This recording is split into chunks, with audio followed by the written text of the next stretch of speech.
Boom. It happens in an absolute instant. You're just sitting at your desk, or, maybe you're out on the floor, and suddenly you are dropped right into the blast radius of a completely tense workplace confrontation. Your adrenaline immediately spikes. Your heart starts pounding.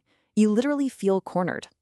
Someone storms right up to you and screams, "This is completely unacceptable. Nobody here knows what they're doing." And man, instinctually, you just want to fight back. Right in that exact moment, your brain enters fight or flight mode. Those automatic thoughts completely take over the wheel. You feel unfairly attacked, and every fiber of your being wants to immediately argue back, get defensive, and loudly justify yourself. But stop. Just freeze the frame right here on this escalating conflict, because we have to ask a really critical question. What should you do when the other person has already lost their temper? See, reacting reflexively is only going to escalate the chaos. We absolutely need a system. So here is the 5-step path that's going to turn this volatile, highly charged situation into a controlled, professional interaction. Don't react. Listen, understand, acknowledge, and respond. And listen, this isn't just about calming the other person down. It's actually about protecting your own professional boundaries. All right, step 1, don't match their emotion. When someone brings you anger, it is incredibly easy to just mirror that anger right back at them. But look, their bad behavior is their bad habit, right? It's not something you should take personally. You have to contrast your automatic thoughts, which usually jump straight to anger and defensiveness, with deliberate thinking. You actually have the freedom to override those automatic responses. You can pull your response back inside your own circle of control. Because you can't control their screaming, for sure, but you absolutely control your professional calm. Moving on to step 2, postpone when appropriate. Here's the thing about when people are angry. Their communication skills are severely reduced. Like, they physically cannot process logical arguments in that state. So if the situation allows for it, hit the pause button.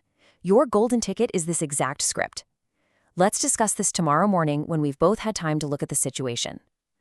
Now, you aren't running away here. You are just allowing the emotional thermometer to drop. It literally takes hours for a truly angry nervous system to cool off. So, give it that time. Step 3, try to genuinely understand. But what if you can't postpone? What if you are dealing with a customer standing right in front of you? Well, you must rapidly shift from a posture of defense into empathy. Simply ask them, "Help me understand what happened from your perspective." You're moving completely away from judging them, and asking this genuinely has an almost magical soothing effect because it signals, "Hey, I am not fighting you, I am listening to you." Step 4, acknowledge valid concerns. Okay, here is the kind of tricky part. When you actually listen, you might discover that you, or maybe your organization, really did make a mistake. And if there's a valid reason for their frustration, you just have to own it. You simply say, "I'm sorry that this happened," period. No excuses, no buts. The exact moment you try to rationalize by saying, "You were really busy," you completely devalue the apology.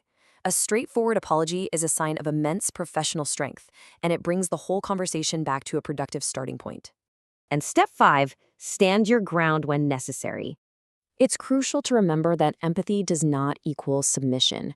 Having a genuine desire to understand someone definitely does not mean you have to tolerate abusive behavior or agree to totally unreasonable demands. If trying to understand doesn't resolve the issue and they remain unreasonable, use this exact technique. "I understand why you're frustrated, but I cannot approve that request." You basically become a broken record. You just repeat your simple boundary message firmly and calmly until you are heard. You don't raise your voice, you just stand your ground. All right, let's look at the rewind. Replaying the confrontation. Let's take everything we've literally just learned, unfreeze that opening scenario, and rewind the tape. Here comes the aggression again. This is completely unacceptable. Nobody here knows what they're doing. But this time you catch those automatic thoughts. You stay right in your circle of control, and you do not match their emotion. Instead, you look them in the eye, you maintain a super calm posture, and you use your script, "Help me understand what happened from your perspective." Boom. You entirely bypass the argument they were so desperately trying to pick with you. And by doing this, you're actually forcing the angry person to stop yelling and explain the real root cause of their frustration. As a result, the emotional thermometer in the room drops. The problem gets isolated. So instead of this massive screaming match that ruins everyone's day, the issue is addressed professionally. This de-escalation framework allows you to maintain trust, stay completely on topic, and ultimately protect your own professional boundaries.